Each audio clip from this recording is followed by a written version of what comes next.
this is about the structure of the flagella. Now the functioning. आता functioning का specifically explain करण्याची गरज नाहीये. Flagella कशासाठी useful आहे? For the purpose of movement or the mobility of the organism or the prokaryotic cell. Isn't it? इथपर्यंत हा होता फ्लॅजेला. आता फ्लॅजेला नंतर आपल्याला पुढे पाहायचं आहे. Beside this, in gram negative bacteria. आता याच्या कंडिशन्स मी तुम्हाला याच्यात सांगितलेले आहे. तरी सुद्धा in gram negative bacteria or the prokaryotic cell यांच्यामध्ये beside flagella व्यतिरिक्त there is presence of pili or fimbriae. इथे काय असेल? there is presence of pili or the fimbriae. ठीक आहे, म्हणजे हे जे आहे these are also a surface extensions. पण ध्यानात ठेवा in gram negative bacteria याचे एक्झाम्पल्स मी तुम्हाला यापूर्वी दिलेले आहे. मग आता जर समजा की प्रेझेंट असेल तर they are not involved in motility. They are not involved in motility. हे मोटिलिटी मध्ये इन्व्हॉल्व नाही किंवा मूवमेंट मध्ये इन्व्हॉल्व नाही. They do not have any function in the movement. यांचं मूवमेंट मध्ये कोणत्याही प्रकारचा रोल नाही. मग ते कसे असतात? How they are?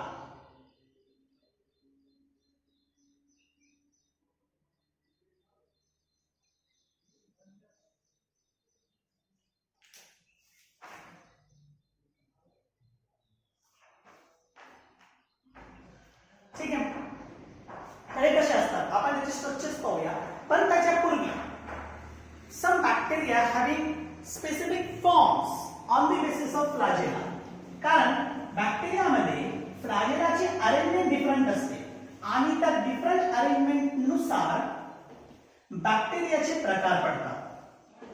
त्याच्यानुसार म्हणजे जी काही अरेंजमेंट असेल त्या अरेंजमेंट नुसार स्पेसिफिक टाइप त्या बॅक्टेरियाचे तिथे पडते. म्हणून आपण त्याला म्हणतो अरेंजमेंट ऑफ द बॅक्टेरियल फ्लॅजेला. ते कसं आहे? Arrangement of bacterial flagella.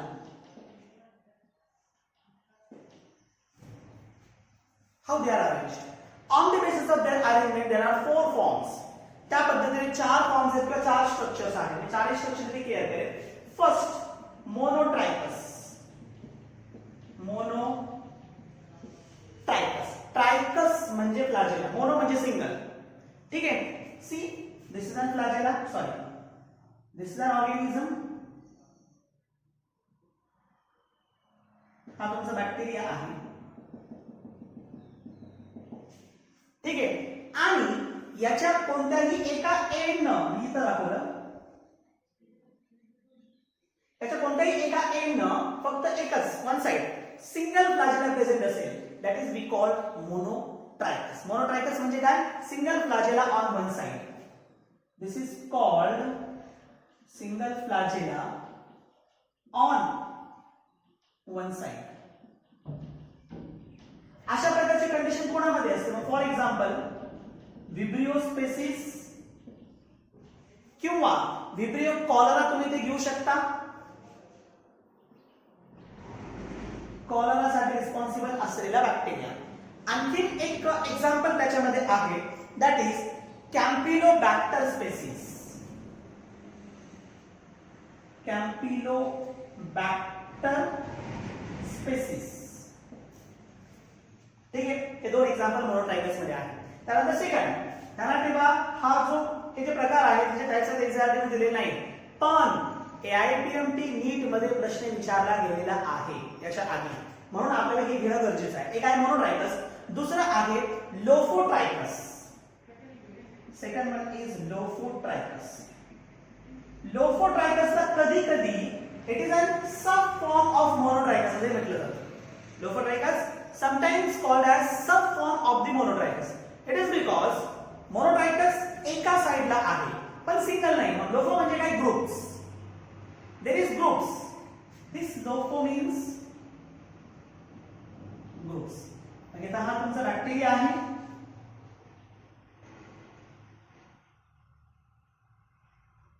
आणि या बॅक्टेरियाच्या कोणत्याही एका एंडला जसं मोनोट्रायकस मध्ये असतं एका एंडला there is an presence of group of flagella ठीक आहे this is called as monotrichous condition इथे काय आहे ग्रुप ऑफ लोफोट्रायकस कंडिशन आपण त्याला म्हणतो म्हणजे tuft of flagella on one side tuft or group tuft of flagella on one side इथं टफ म्हणजे काय ग्रुप जरा ठेवा मग याच्यामध्ये एक्झाम्पल आहे सुडोमोनास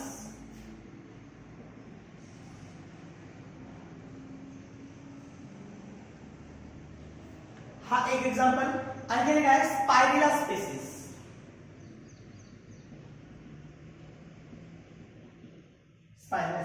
स्पायरिला तुम्हाला थोडंसं हेलिकल टाइप द्यावं लागेल म्हणजे मी थोडं याचं स्ट्रक्चर बदलतो कन्फ्युजन राहणार नाही यासाठी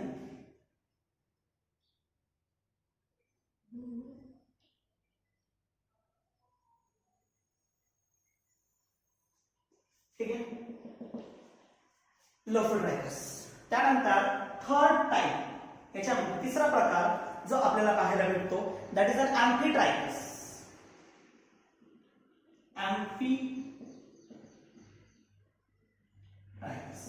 इथं कसं असतं इथं सिंगल किंवा टफ एक असेल किंवा ग्रुप असेल but to the both side of bacteria किंवा सेलच्या दोन्ही साइडला प्रेझेंट असेल see here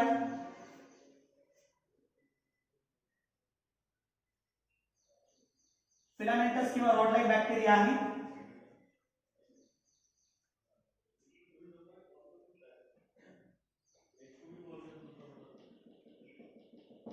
it is filamentous or rod-like bacteria now see मी इथे सिंगल दाखवलेले आहे तुम्ही टफ्ट पण दाखवू शकता सिंगल और टफ्ट फ्लॅजेला ऑन बोथ साइड दोन्ही साइड वरती प्रेझेंट आहे ऑन बोथ एंड इथं सिंगल और टफ्ट at both end दोन्ही एंडला प्रेझेंट असेल आणि याच्यामध्ये एक्झाम्पल्स जे आहेत तर ते आहे ॲक्वास्पायरिलम सर्पेन्स एक्झाम्पल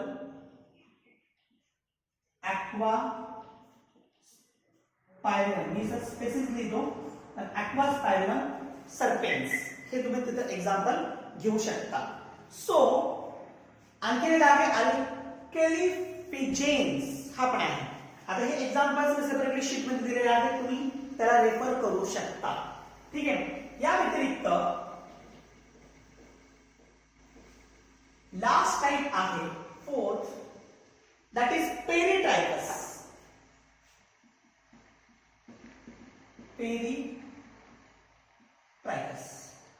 पेरी म्हणजे complete surface which acquires the complete surface म्हणजे flagella throughout the cell presence of flagella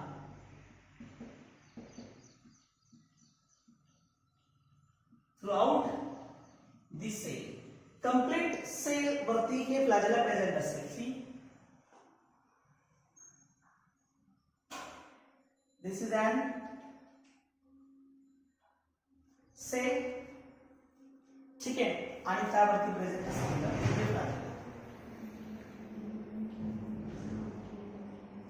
presence through out the bacteria ठीक आहे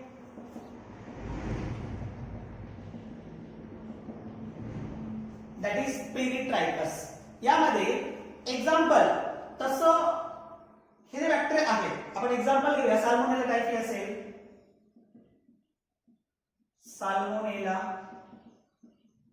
टायफी H आणि G याच्यावरती असतात. नंतर आपण पाहणार आहोत सेपरेटली. HOVI असे अँटिजेन्स आहेत. सार्गोना टायपिकानंतर इशेरिया कोलाई रॉड लाईक बॅक्टेरियामध्ये येतात. त्यानंतर प्रोटियस स्पेसिस. स्पेसिस जेव्हा म्हटलं जातं समजून जायचं याच्यात ते सगळे स्पेसिस मध्ये या प्रकारचे कंडिशन असते. दीज बॅक्टेरिया पेरिट्रायकस जे असतात ना, हे ऑर्गॅनिझम्स ज्यांच्यावरती पेरिट्रायकस फ्लॅजेला असतो, they are highly motile. Organisms. ठीक आहे. So this is about the modification of the cell. This is about the arrangement of the bacterial flagella. On the basis of that, there are 4 types. आता आपण पुढे continue करूया. जो point आपण सुरू केला होता ग्राम निगेटिव्ह बॅक्टेरिया मध्ये असणारे extensions, that is we called pili and फिंडली.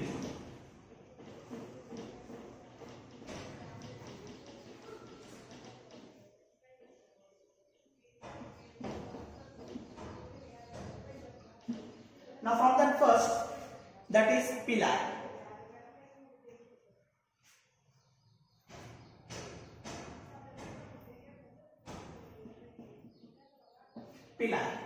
म्हणजे सिलियावरून हार्वर्ड ऍक्च्युली तयार झालेला आहे, परंतु हे जे पिलाय असतात हे सिलियापेक्षा थोडेसे थिक असतात, म्हणून त्यांना आपण डायरेक्ट सिलिया बोलत नाही. नाउ द पिलाय काय आहे? These are elongated tubular structures. These are elongated tubular structures formed from the surface of bacteria and which are formed by special protein. They are formed by special protein. म्हणजे जे proteins हे मेसोझोम्स, क्रोमॅटोफोर्स, फ्लॅजेला यांच्यामध्ये असतात त्यापेक्षा वेगळा. जे प्रोटीन्स प्लाझ्मा मेम्ब्रेन मध्ये असतात त्यापेक्षा काहीशे वेगळे प्रोटीन्स, म्हणून आपण त्यांना म्हणतो special protein.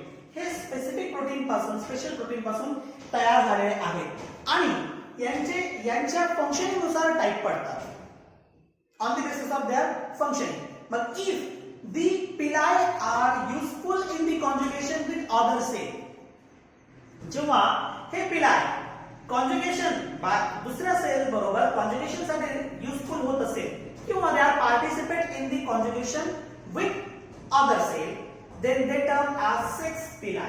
What is conjugation? Conjugation जी आहे ही asexual reproduction ची अशी प्रोसेस आहे की जी सेक्शुअल रिप्रोडक्शन सारखं बिहेवियर शो करतो. काय बोलते समजते? कॉन्जुगेशन काय आहे? Conjugation sexual reproduction, direct sexual reproduction नाही तर बिहेवियर त्यासारखं आहे. It's behaviour as like sexual reproduction त्यासारखं आहे, म्हणून त्याला कॉन्जुगेशन असं म्हणतात. कसं म्हणजे सेक्शुअल रिप्रोडक्शन मध्ये जसं with the help of specific structure the substances will be inserted into the other organism. Specific स्ट्रक्चरच्या सहाय्याने किंवा आपण त्याला म्हणूया कॉयटसच्या सहाय्याने एक स्पेसिफिक सबस्टन्स आपण काय करतो दुसऱ्या ऑर्गॅनिझम मध्ये ट्रान्सफर करतो. इथे तसंच आहे. इथे कॉन्जुगेशन ट्यूबच्या सहाय्याने सी हे एक बॅक्टेरिया आहे आणि हा एक बॅक्टेरिया आहे. हे दोन बॅक्टेरिया एकत्र आले. हे दोन बॅक्टेरिया काय करतील? Both will be form the conjugation tube inside. हे बॅक्टेरिया त्यांच्यामध्ये एक कॉन्जुगेशन ट्यूब तयार करतील एकत्र येऊन. आता ही कॉन्जुगेशन ट्यूब तयार होईल या पिलायच्या सहाय्याने. हे पिलाय एक्सटेंड झालं, एंटर झालं इनटू द अदर बॅक्टेरिया. आता याच्यामध्ये याचं न्यूक्लिओइड मटेरियल आहे, दोघांचे सेपरेट. मग हे काय होईल? याचं न्यूक्लिओइड मटेरियल काय होईल? यामध्ये ट्रान्सफर केलं जाईल. This is called as the conjugation tube. This is called as the conjugation tube. आणि कॉन्जुगेशन ट्यूबच्या सहाय्याने काय केले ना, हा genetic material, this is an genetic material, हा जेनेटिक मटेरियल दुसऱ्या बॅक्टेरियामध्ये ट्रान्सफर केलेलं आहे सेक्शुअल रिप्रोडक्शन साठी behaviour. With the help of conjugation tube हे काय करताय? त्याचं मटेरियल एंटर करतोय किंवा ट्रान्सफर करतोय कॉन्जुगेशन. मग हे सेक्शुअल बिहेवियर आहे. आता जर समजा इफ मग if pili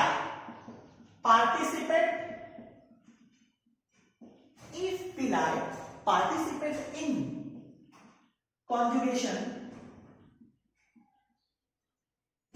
conjugation of bacteria, if pili participate in conjugation of bacteria, then they are called as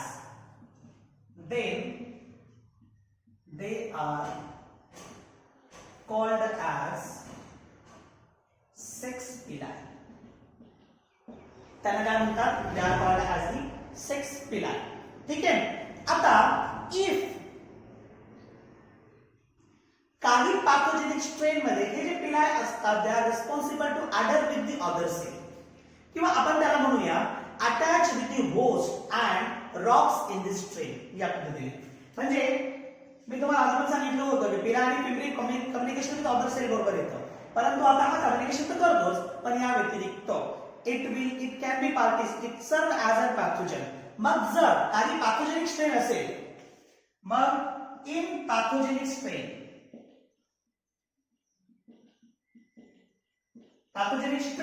म्हणजे टाइप ऑफ बॅक्टेरिया, असा बॅक्टेरिया जो पॅथोजेनिक असेल तर त्यामध्ये पिलाय काय मदत करतात? Pili are useful for attaching with the host. Pili कशासाठी गरज पडेल? For attaching to the host. They are responsible for, मी असं म्हणेन त्याला रिकॉग्नाइज करेल, it recognize the host cell, also attaching to the host cell. हे पिलायचं महत्त्वाचं काम या ठिकाणी आहे. ठीक आहे. आणि या व्यतिरिक्त होस्ट बरोबर तो होईलच, रिकॉग्नाइजिंग अटॅचिंग टू होस्ट. या व्यतिरिक्त रॉक्स इन स्ट्रीम, कधी कधी रॉक बरोबर सुद्धा अटॅच होऊ शकतात. ही एक कंडिशन आहे. This is about the पिलाय. त्यानंतर पुढे आहे fimbriae.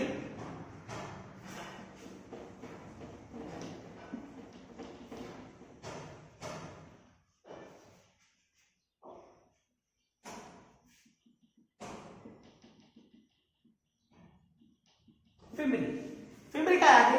These are small bristle-like fibers. Bristle-like small fibers which are formed from the cell surface. जे सेल सरफेस पासून काय झालेलं असेल? फॉर्म झालेलं असेल. म्हणजे काय? Sprouting out of the cell. Small bristle-like fibers which are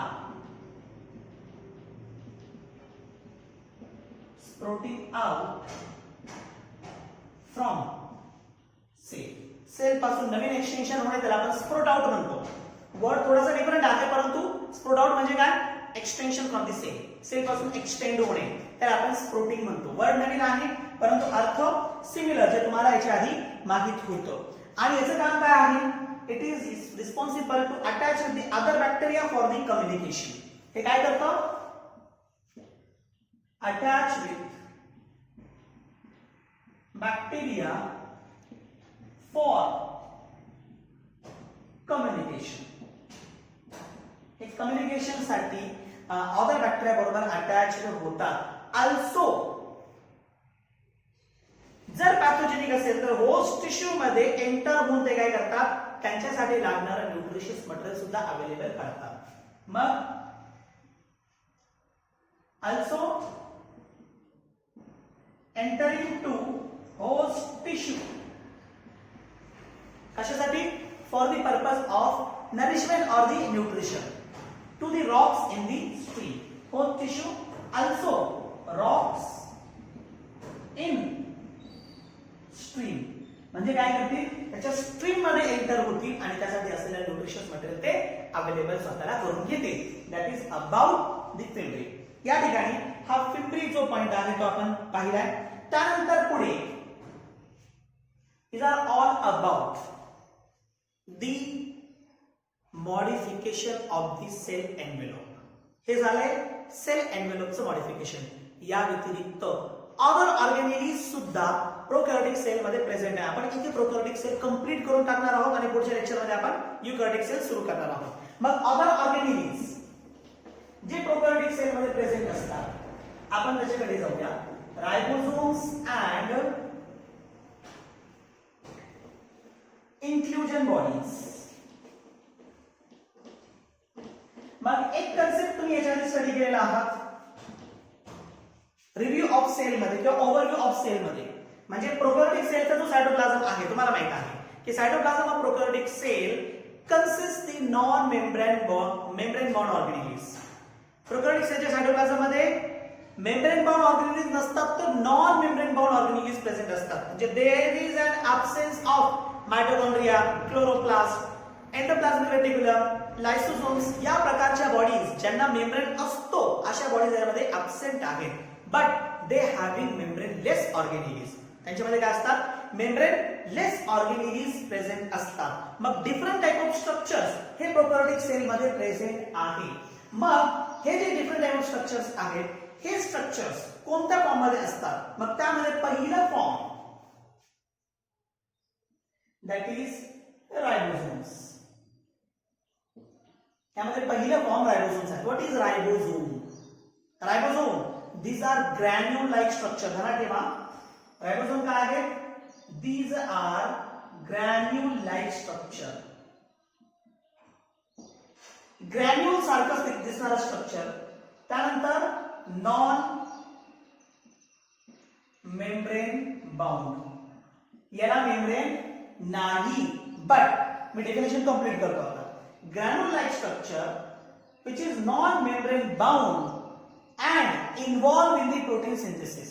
आपण असं म्हणूया granule like structure or granule like protein synthesizing machine is called as a ribosome.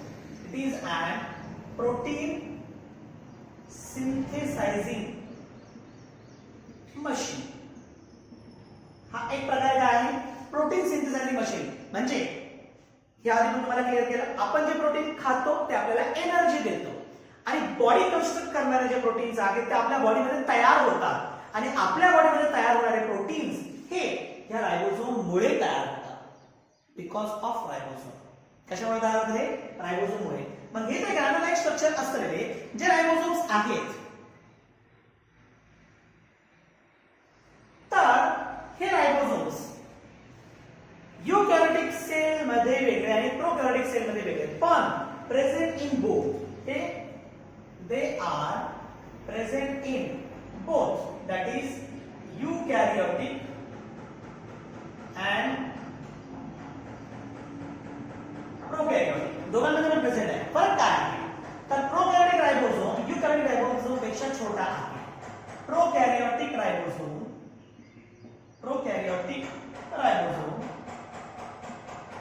that is 70S type.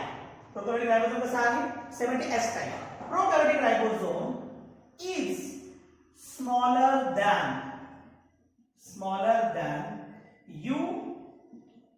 eukaryotic ribosome which is an 80S type. ध्यानात राहील. मग प्रोकॅरियोटिक रायबोसोम कसा आहे? It is 70S type आणि eukaryotic रायबोसोम कसा आहे? It is 80S type. S काय आहे? S is a Siever Burge unit. हा काय आहे? Siever Burge unit. Siever Burge unit काय प्रकार असतं? हे तसं एक प्रकारे युनिट दिला जातो रायबोसोमला. सिवर बर्ज युनिट सेंट्रीफ्यूज केल्यानंतर किंवा सेंट्रीफ्युगेशन, कारण सिवर बर्ज यांनी सेंट्रीफ्युगेशन शोधलेलं आहे. तर ठेवा त्याला सिवर बर्ज युनिट आफ्टर सेंट्रीफ्युगेशन जो त्याचा स्मॉलेस्ट कंपोनेंट असेल आफ्टर सेंट्रीफ्युगेशन सेल मध्ये प्रेझेंट असलेला स्मॉलेस्ट कंपोनेंट ते आपण S या युनिटनं मेन्शन करतो आणि म्हणूनच रायबोसोमला S न मेन्शन केलं जातं किंवा दाखवलं जातं. मग आता इथं प्रोकॅरियोटिक रायबोसोम जे आहेत ते छोटे आहेत 70S आणि युकॅरियोटिक रायबोसोम हे 80S टाइप आहे. त्याच्यातून एक क्लिअर झालं. रायबोसोमचा ग्रॅन्युलाइट एक प्रोटीन सिंथेसिस करतात दोन आणि स्ट्रक्चरली प्रोकॅरियोटिक 70S टाइप ऑफ रायबोसोम आहे. प्रोकॅरियोटिक रायबोसोम 70S टाइप आहे. आणखी ध्यानात ठेवा आता हेच 70S टाइप मी बोलतोय ध्यानात ठेवा कुठेतरी कोपऱ्यात लिहून ठेवा. हेच 70S टाइप रायबोसोम युकॅरियोट्स मध्ये मायटोकॉन्ड्रिया आणि क्लोरोप्लास्ट मध्ये सुद्धा प्रेझेंट असतात. 70S type of ribosome present in eukaryotes also, but they are in the mitochondria and chloroplast. आणि म्हणूनच मायटोकॉन्ड्रिया आणि chloroplast are semi autonomous organelle. They can produce their own proteins. ते त्यांचे स्वतःचे प्रोटीन प्रोड्यूस करू शकतात because they having their own protein synthesising machine. त्यांचे स्वतःचे प्रोटीन सिंथेसायझिंग मशीन आहे. आणि म्हणूनच तो जो स्टेटमेंट आहे ना सेल थेअरीमध्ये की एक्सेप्शन नाही दिले की मायटोकॉन्ड्रिया आणि क्लोरोप्लास्ट हे सेलर ऑर्गनेशन शो करून सुद्धा they are not cell, they are organics. ठीक आहे, चला मी आता बाहेर पडतो म्हणजे परत या ठिकाणी येतो. मग रायबोसोमचं स्ट्रक्चर जे आहे ते 2 युनिट पासून तयार झालं. Ribosome form by 2 unit. Every ribosome, structure of रायबोसोम.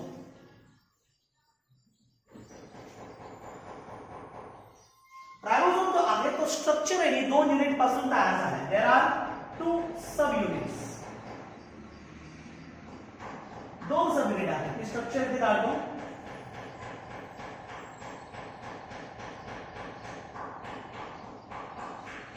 असा हा रायबोसोम आहे. यामध्ये एक सब युनिट स्मॉल आहे आणि दुसरा सब युनिट हा लार्ज आहे. ठीक आहे, एक सब युनिट स्मॉल आणि हा लार्ज. इथे मध्ये मी क्लेफ्ट दाखवली. तुम्हाला जो शीट दिलेला आहे त्यामध्ये हा क्लेफ्ट दाखवलेला नाहीये. ठीक आहे, शीट मध्ये जी फिगर दाखवलेली आहे ती फिगर तुम्ही थोडी चांगल्या पद्धतीने पाहून घ्या. तर त्या फिगर मध्ये इथे क्लेफ्ट दाखवलेले पण इथे मी क्लेफ्ट दाखवली. ही क्लेफ्ट कशासाठी आहे तर एमआरएनए साठी आहे. आरएनए तिथून जाण्यासाठी. कारण प्रोटीन सिंथेसिस आरएनए ला रीड करून होतो. सेपरेटली शिकवलं जाणार आहे सेपरेट चॅप्टर मध्ये मॉलिक्युलर बेसिस ऑफ इनहेरिटन्स. इथे त्याची गरज नाहीये. ठीक आहे, म्हणून मी सांगितलं आहे. मग इथे रायबोसोम आहे 2 सब युनिट स्मॉल आणि लार्ज.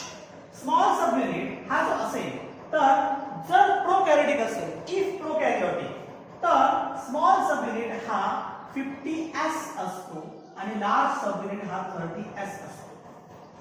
जर प्रोकॅरियोटिक असेल तर if prokaryotic small subunit is 50s and large subunit is 30s. आणि जर तो यूकॅरियोटिक असेल मग इन यूकॅरियोट्स 60s इन यूकॅरियोट आणि इकडे 40s इन यूकॅरियोट्स. ठीक आहे, 60s इन यूकॅरियोट्स आणि 40s इन यूकॅरियोट. कारण 80s डिवाइड झालं. इथे क्लिअर करतो. मग 70s 2 सब युनिट 50s आणि 30s. तर 80s 2 sub unit 60s and 40s. आणि ध्यानात ठेवा हे जे आहेत ना यांचं कॅल्क्युलेशन याच्या बरोबर करू नका. कारण याचं कॅल्क्युलेशन 80 होतो पण इथे ते 70. ऍक्च्युअली हे जे 2 आहेत ते on the basis of presence of the mRNA protein. कारण ribosome are produced by mRNA RNA. Because of ribosome are produced by rRNA and proteins. Ribosomes जे आहेत ते आरआरएनए आणि प्रोटीन पासून तयार झाले. म्हणजे जर आता इथं 50s आहे, जर इथं 50s आहे तर याचं डिस्ट्रीब्युशन कसं झालेलं आहे. हेअर याच्यामध्ये 23s 5s आणि 34s. तर 23s आणि 5s हे आरआरएनए असतात. रायबोसोमल आरएनए आपण म्हणतो. 23s आणि 5s हे आरआरएनए असतात आणि 34s हे त्याच्यामध्ये प्रोटीन असतात किंवा 34 हे त्याच्यामध्ये काय असतात प्रोटीन्स असतात. तर 30 चं डिव्हायडेशन कसं आहे 16s rRNA 16s rRNA and 21 proteins. आणि याच्यामध्ये 21 काय असतात प्रोटीन्स असतात. या पद्धतीने डिवाइड झालं कसं 50s आणि 30s चं. हे झालं प्रोकॅरियोटिक. दिस इज अन प्रोकॅरियोटिक. तर यूकॅरियोटिक मध्ये डिवायडेशन काहीच डिफरन्स आहे. यूकॅरियोटिक मध्ये 18s आणि 33 हे 40 मध्ये असतात. 18s आरआरएनए and 30 प्रोटीन्स असतात. हे कशामध्ये आहे 40s मध्ये. तर 60s मध्ये इथं 28 and 5.8 आरआरएनए असतात. 28 and 5.8.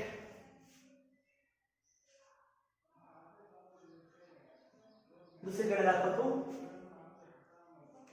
हे तुम्ही लिहून घ्या. मी इथे इरेज करतो.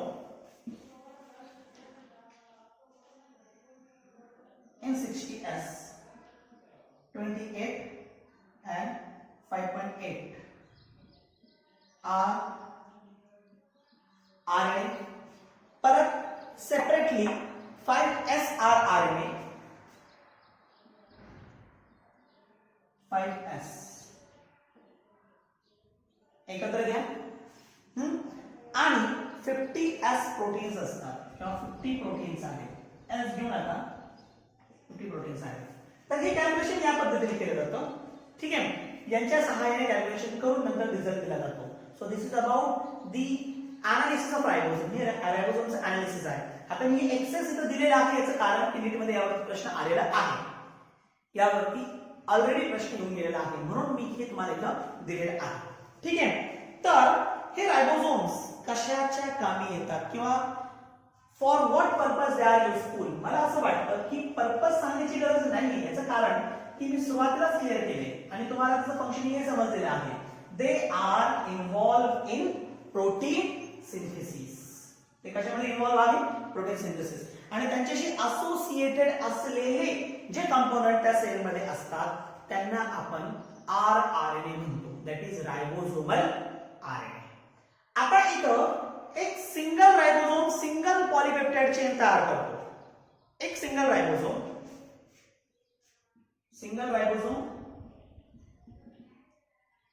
सिंगल पेप्टाइड चेन तयार करतो. ठीक आहे, एक सिंगल असेल तर. परंतु मोर दॅन वन असेल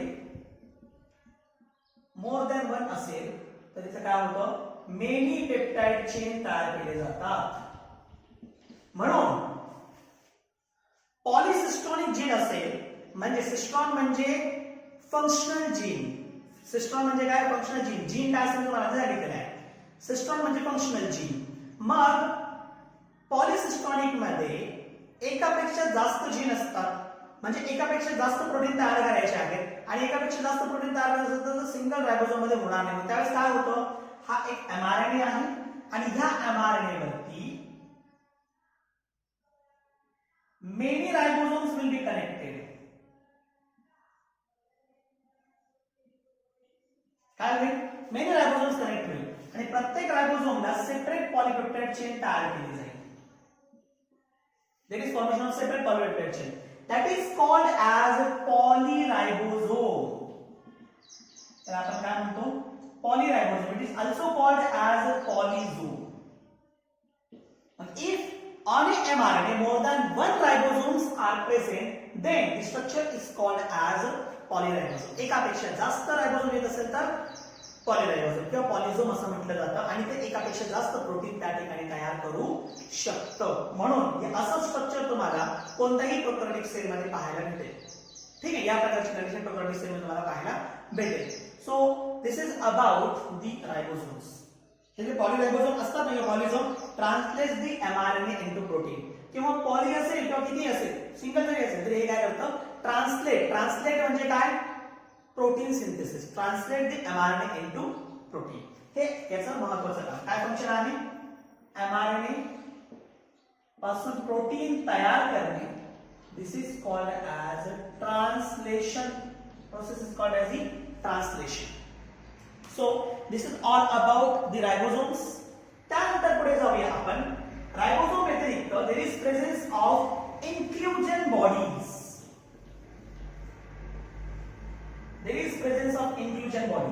आता inclusion body म्हणजे प्रत्येकी सेपरेट असे बॉडीज इंटरनली प्रेझेंट असतात, which are non-membrane bound organisms. जे काय असतील? non-membrane bound organisms असेल. एक प्रकारे inclusion bodies are the reserve material present in the prokaryotic cell. Inclusion bodies. What are the inclusion bodies? Inclusion bodies are reserve materials in prokaryotic cell. ठीक आहे? These are reserve material. These are reserve material in prokaryotic cells. जे stored केलेले आहेत, stored in inclusion bodies. They are stored in inclusion bodies. Reserve material आहे प्रोकॅरियोटिक सेलचं, ज्यांना काय केलं जातं, inclusion बॉडी मध्ये स्टोअर केलं जातं. That is inclusion body. इथे inclusion बॉडी हे क्लिअर झाले. त्यांना कोणत्याही प्रकारचं मेम्ब्रेन नाही and they are freely lie in the cytoplasm. They are membraneless, okay, and freely lie in cytoplasm. प्रश्न विचारला जातो, which bodies are freely lie in the cytoplasm? कोणते ऑर्गेनेलिज हे सायटोप्लाझम मध्ये फ्रीली प्रेझेंट असतात? तर they are called as inclusion bodies. मग हे कोणते असतात? याच्यामध्ये for example phosphate granules, example phosphate granules हा एक एक्झाम्पल आपण देऊ शकतो. त्यानंतर the other example is an cyanophycean granules. cyanophycean granules म्हणजे या बॅक्टेरियामध्ये स्पेसिफिकली असतात म्हणून त्याला cyanophycean granules म्हणतात. आणि glycogen granules and glycogen granules. So these are all about the inclusion bodies. त्यानंतर पुढे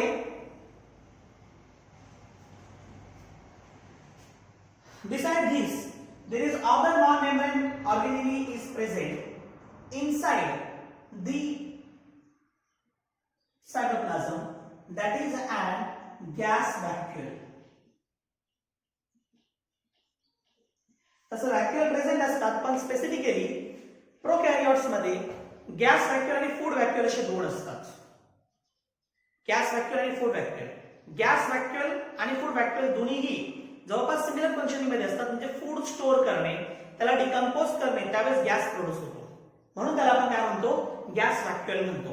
मग हे जे गॅस व्हॅक्युअल आहे हे they are found in the blue green algae and purple green, that is photosynthetic bacteria found in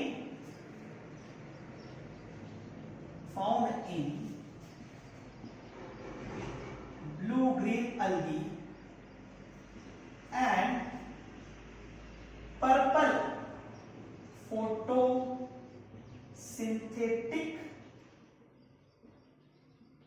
bacteria.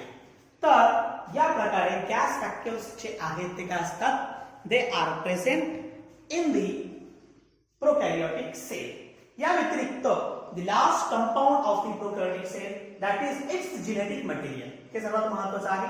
आणि प्रोकॅरियोटिक सेलचं हे शेवटचं मॉलिक्यूल आपल्याला पाहायचं आहे. तर कोणताही सेल असू द्या, they are under control.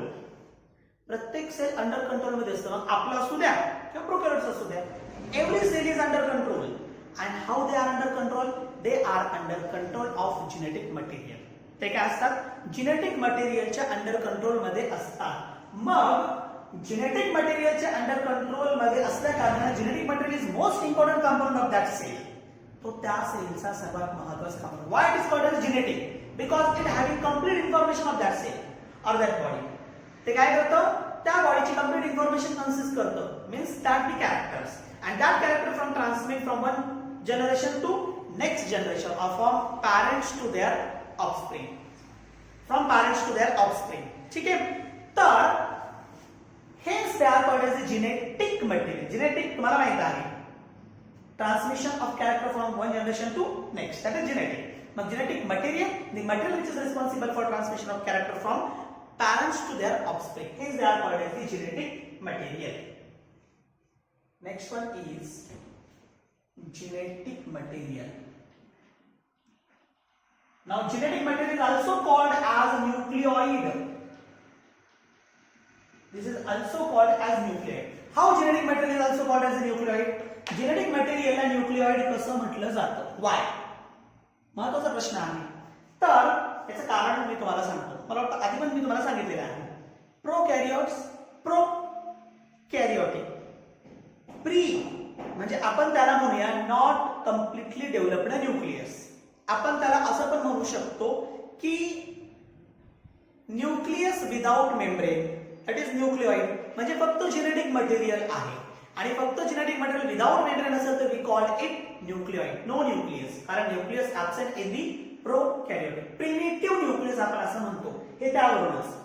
न्यूक्लिओइड clear झालं. जेनेटिक मटेरियल असं कॉल्ड ॲज न्यूक्लिओइड. मग हे जे न्यूक्लिओइड आहे तर बॅक्टेरियामध्ये कसं आहे? तुम्हाला हे माहित आहे की bacteria do not have the true nucleus with nuclear envelope. मग याच्यामध्ये काय आहे? Nucleus, nuclear envelope, histone protein सह बाउंड झालेले क्रोमोझोम सगळे याच्यामध्ये काय ऍब्सेंट आहे. They are absent in the prokaryotes. मग हे कसं आहे? हे जेनेटिक मटेरियल कसं असतं? Actually it is an DNA, कारण प्रोकॅरियोटमध्ये मोस्टली डीएनए प्रेझेंट असतं. त्याचं genetic material actually it is an DNA. पण तो डीएनए कसा? फक्त डीएनए कसा? मग त्याची स्पेसिफिक डेफिनेशन आहे that is single naked double stranded circular ring like. पहा, सिंगल एकच, naked without membrane, circular, circular circle सारखं, म्हणजेच आपण त्याला म्हणूया रिंग लाईक. पहा, single naked circular ring like highly folded super coiled DNA. Highly folded super coiled DNA which don't having the free end with no free end, that is called as nucleoid. See,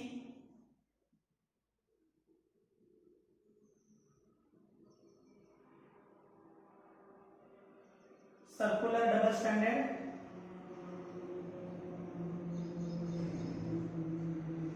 ring like, okay, highly folded, end separate नाही, end separate नाहीये. आपला DNA तुम्हाला compare देतो.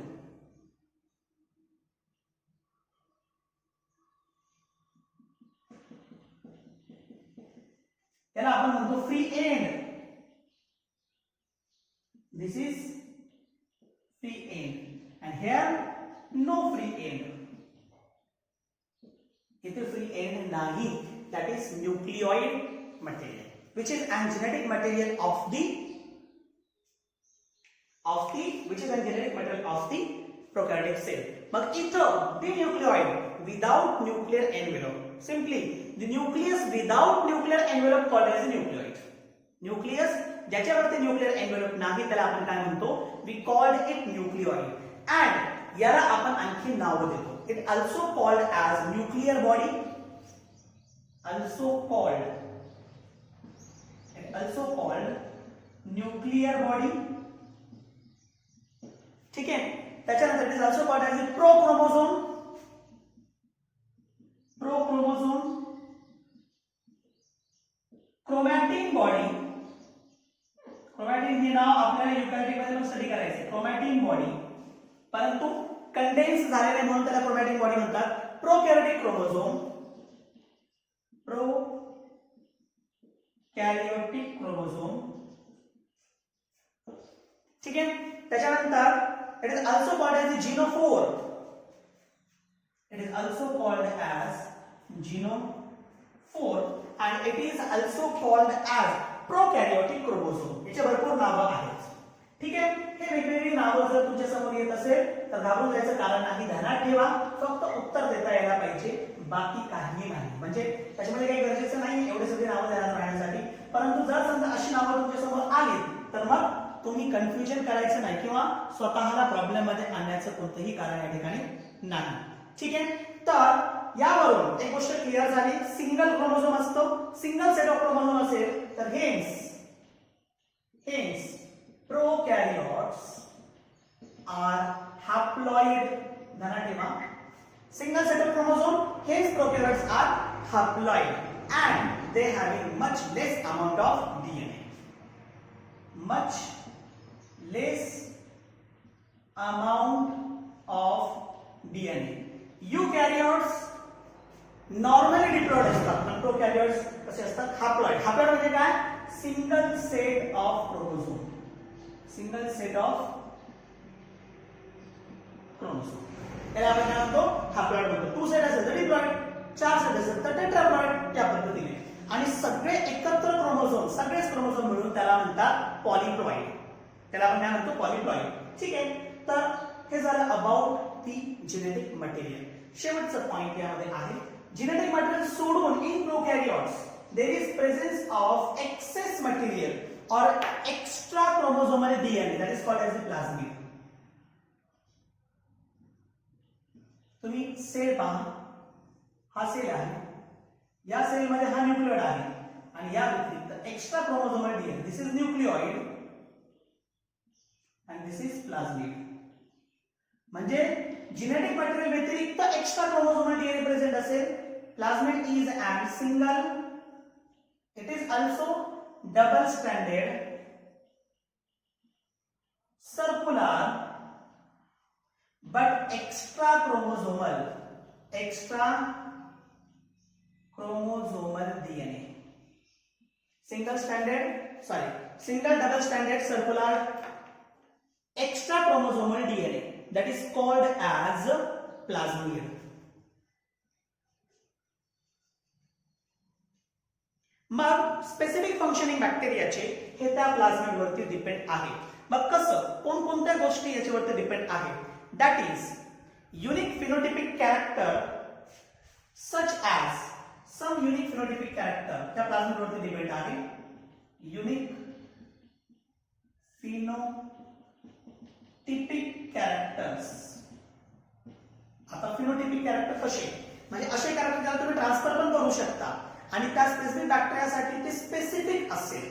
ठीक आहे. For example nitrogen fixing bacteria म्हणा. तुम्हाला माहिती आहे नायट्रोजन फिक्सिंग बॅक्टेरिया सॉइल मध्ये ऍटमॉस्फिअर नायट्रोजन फिक्स करतात आणि ते काय करतात? प्लांटला अवेलेबल करून देतात. मग त्यांच्यामध्ये असं काय स्पेशल आहे? मग ते आहे की NIF जीन. NIF जीन इथे घेतो. NIF जीन याला आपण म्हणतो नायट्रोजन फिक्सिंग जीन त्याच्यामध्ये प्रेझेंट आहे. हे स्पेसिफिकली बिकॉज ऑफ प्लाझ्मिड. या व्यतिरिक्त they also fertility factor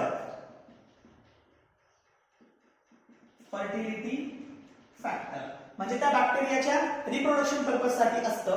आणि रेजिस्टन्स फॅक्टर म्हणजे आपल्या बॉडीमध्ये बॅक्टेरिया जेव्हा इन्फेक्शन करतात ना, तर बॅक्टेरिया स्वतःला वाचवण्यासाठी आपण इन्फेक्शन नंतर आपल्याला डिसीज होतो आणि डिसीज झाला तर आपण काय करतो?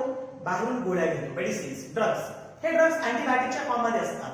हे अँटीबायोटिक आतमध्ये जाऊन ह्या बॅक्टेरियाला मारण्याचं काम करतात किंवा मल्टिप्लिकेशन थांबवतात.